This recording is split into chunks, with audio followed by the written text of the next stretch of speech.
I think I need to go to bed. This is getting ridiculous. Alright, thoughts about Solana. Let's say that's centered. Alright, pros. Let's get this shit back. Pros about Solana. Let's use purple, because Solana is purple. And that size. Cool. Simple and fast. Cool. So Solana is fast, and it's relatively simple to use. If you use a Phantom wallet, there's actually a decent amount of wallet choices on Solana, I think. I just use Phantom. The blockchain is relatively fast when it works. Yeah, and it's easier to use than ETH for sure. They don't have to like approve contracts and approve token amounts or anything like that. You could just click and then, yeah. And I think security wise, it has some advantages too. But I have nothing to verify or back that up with because I don't know anything about code and I haven't actually looked into it. Okay, sweet. It's smart contract chain competition for other smart contract chains, mainly for Ethereum.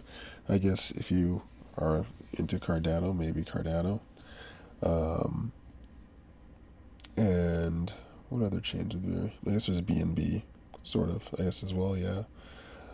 But like, you're basically competing with Ethereum, so it offers competition to Ethereum, and then people have to, or basically these teams have to adapt to basically try and onboard as many people or get users, grow these networks, right? So competition can be good in these kind of places, and the debates that come out of them are good, or which technology is best. And the cool thing about blockchains and technology is that when you create technology on one, you can kind of emulate it on another, I think, in some way.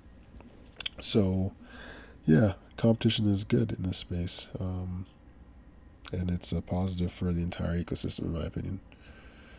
Deepin, I like Deepin projects, even though I don't really know any right now. Besides, I think Helium, and I don't know at all what they're doing, in any way, shape, or form. I think something with this cell network, or I don't know.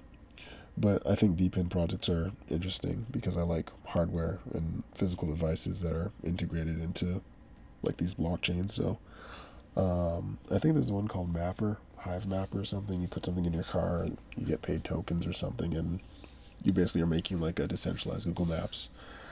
But it updates way more frequently because people drive on those roads and routes more frequently. And I guess the more driving in these routes and roads you do, the more the network pays you somehow. I don't know where they get people buying the token to keep the price up. I don't know how it works. I shouldn't be talking about it. Okay, there's deep in there. DeFi and airdrops. Solana's been pretty good for me specifically. I know, and others I know, it's been pretty good in terms of airdrops. I haven't really checked out any DeFi, but I know you can do concentrated liquidity provisions. There's many money markets. So like there are some DeFi apps. I don't know if there's that many, but like how many money markets and stuff do you need? Probably should be able to make as many as possible. That makes sense. I don't know. But yeah, there is DeFi on Solana. And like if you got like a parcel airdrop or wormhole or Pyth or even when like all that shit was good. Tensor was good for a lot of people. Like a lot of these were like 4 or 5 figure. Jito, it's like 6 figure airdrops for some people with multiple wallets with like minimal effort.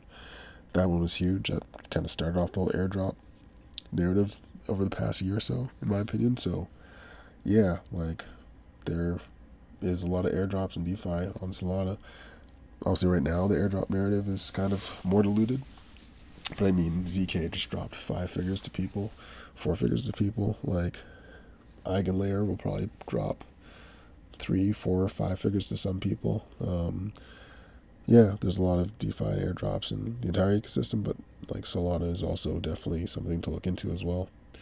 Onto the cons. So it doesn't work all the time.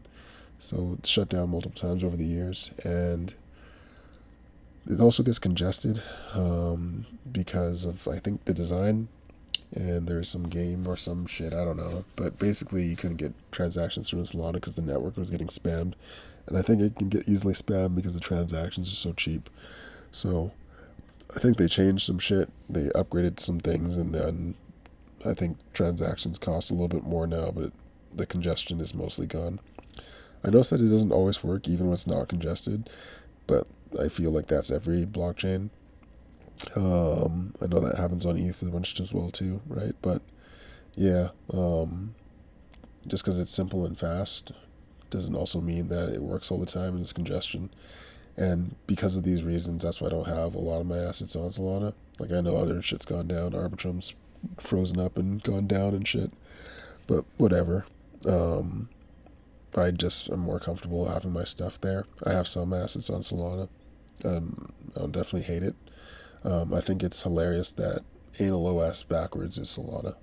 Sorry, Solana backwards is analOS. Is that called a palindrome?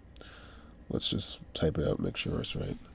Solana, analOS. Yeah. Also a token that 90x'd. analOS. And now you have some history. Draw. There's always debates about monolithic versus modular. I don't understand. I think the ethos is essentially monolithic's better because you can do everything in one place, but it's worse because the design allows for it to be basically like botted and congested and attacked easier, probably, I'm guessing. That's why I said I don't understand.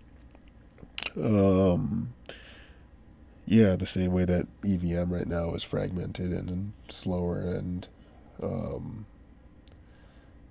fragmented, and actually the price is down since the last upgrade where they introduced blobs. So, but it also is variable as well too. Like fees today were like 17 to 34 cents each. So yeah, there's debates I don't understand about all blockchains, but I'm sure they all have their pros and cons. And the owner founder guy, Anatoly, I think, or whatever. No, that's not his name, is it? Yeah, it is Anatoly. You got him a few podcasts saying soul isn't money, and like I guess it's. I actually don't even know if that's a con. I don't know because I'm not an economist. I feel like these things should probably be classified as money because people view them as like valuable things, and when your thing has a market cap of $76 billion, like you should kind of view it as not necessarily money, but like people are holding it as an asset that they view as money. So maybe more emphasis to be put there. I think being money is a utility that a lot of these tokens can actually have, right? So yeah, I don't know. What am I trying to teach here? Am I trying to teach? Is this teaching? Whatever. I don't know. He said soul isn't money. I kind of don't disagree. I kind of don't agree, and I kind of agree with it at the same time.